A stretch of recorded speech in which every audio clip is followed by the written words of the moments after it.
Ousadia sem limite. Criminosos furtam fiação de praça no Sumarezinho, na zona oeste de Ribeirão Preto. Detalhe, hein? Pela segunda vez. Mas com uma situação ainda diferente. Os cabos estavam aterrados e protegidos por placas de concreto. Para especialistas, a situação escancara a fragilidade do município em diversos setores. Escolas, imóveis, semáforos e praças. Nada escapa da mira dos bandidos que furtam fios elétricos em Ribeirão Preto. Os registros estão cada vez mais recorrentes. Essa praça, na rua Anivaldo Ponton, tinha acabado de passar por mudanças no sistema. Todos os fios foram retirados dos postes e aterrados. Só que nem isso funcionou. Quando nós menos podemos perceber, já estava sem energia novamente. Então, após 3 anos que a gente ficou sem energia, acho que não ficou 30 dias com energia. De uns 2, 3 anos para cá, piorou bastante. O pessoal vem, arruma e esse pessoal de rua vem, roubam os fios, jogam lixo, usam drogas. Então, inibe bastante assim, a população, né, os moradores da região aqui, né? É chato, é uma situação complicada para a gente aqui, que principalmente tem um comércio aqui do lado, né? O processo de aterramento dos fios prometia ser uma alternativa mais eficaz contra os furtos nas praças da cidade. Mas os criminosos têm se mostrado cada vez mais empenhados. Dá só uma olhada na grossura das placas de concreto que eles precisaram quebrar para chegar até a fiação. E conseguiram, levaram tudo. Deixaram para trás apenas alguns restos, que não tem qualquer serventia. Nós já solicitamos e também já foi falado para a gente que não é só essa pracinha que tem esse problema, que são várias ruas também que já tem essa forma de aterramento e estão roubando também. Então, quer dizer, assim, é uma fila. Então, a gente tem que aguardar mais uma vez. E a praça fica muito escura, fica a molecada aqui usando droga, é uma praça de passagem para a igreja, para comércio aqui do lado, né? Então a gente fica um pouco inseguro, os moradores principalmente assim em volta da praça. Nós durou o quê? Nem 30 dias, já roubaram toda a fiação. Concretaram o fio, quebraram o concreto. Aqui escureceu, pode dormir, não vem aqui não, que aqui é um perigo. Por quê? Tem assalto direto aqui. Esse engenheiro eletricista aponta que o material usado na fiação ainda é muito rentável, o que acaba atraindo a criminalidade. Quando você enterra por norma, você tem que voltar a utilizar o cabo de cobre. Isso que é o que chama o interesse desse pessoal, moradores de rua. Infelizmente, mesmo a gente viu nas imagens, né, com a situação de estarem enterrando e concretando as tampas, eles estão conseguindo chegar neles e arrancar essa fiação porque o valor comercial ainda é razoável. Então, infelizmente, não seria a melhor opção, por causa que a maioria das praças tem árvores e podem enroscar nessa fiação, mas diante desse cenário de tentar manter a iluminação em funcionamento, eu acho que seria indicado trabalhar com cabos de alumínio para minimizar o interesse deles em querer subtrair esse material das praças. E tem mais problema à vista. A iluminação pública municipal foi cedida à iniciativa privada através de leilão. A empresa escolhida apresentou proposta de pouco mais de R$1 milhão por mês para a execução do projeto. O engenheiro teme que o prejuízo causado pelos furtos caia na conta do consumidor. Se isso continuar ocorrendo dessa forma, eu creio que a empresa não vai arcar sozinha. Ela vai querer pedir um reequilíbrio logo de cara e nos primeiros meses, porque vai ter situações, ela está arrumando, passa 1 mês, 2 meses, perde-se tudo e isso não está previsto em nenhum lugar. É, como a gente fala, uma zona cinzenta do contrato, fala-se vagamente, mas não num nível desse tipo. Então, eu acho que teremos problemas logo mais aí com o contrato. Principalmente da contribuição de iluminação pública, que ela já aumentou para viabilizar esse PPP, né? Mas aí, infelizmente, a gente pode ter o cenário de ela ser majorada mais uma vez para cobrir essas perdas não previstas.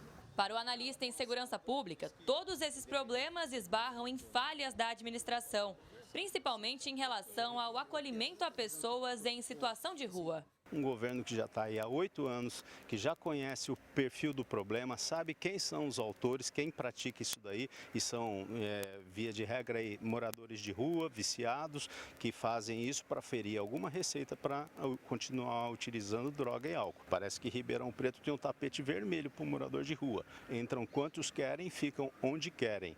E aí a gente vê uma ausência do Poder Executivo, não consegue conter isso, conter esse movimento, não consegue conseguem ter ações contundentes que façam com que esse número de pessoas diminua, e diminuir não é eliminar as pessoas, é reconduzir as pessoas para a vida normal delas, a vida que elas tinham antes.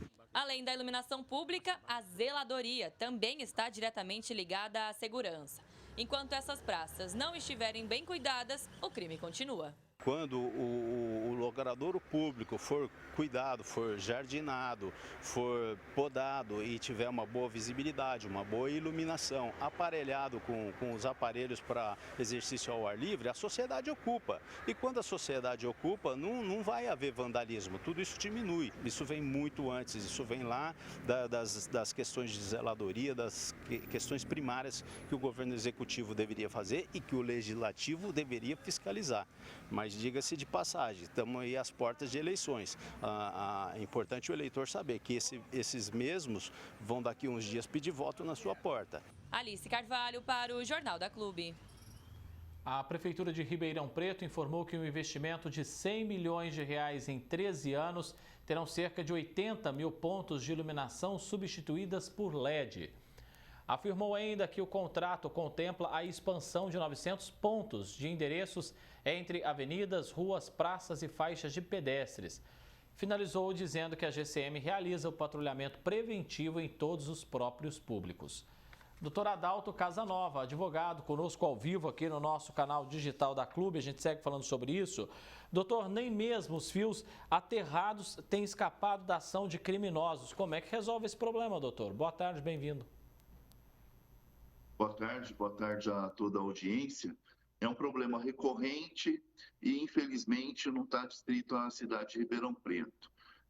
Tampouco aumento de somente efetivo vai ser possível combater esse tipo de delito.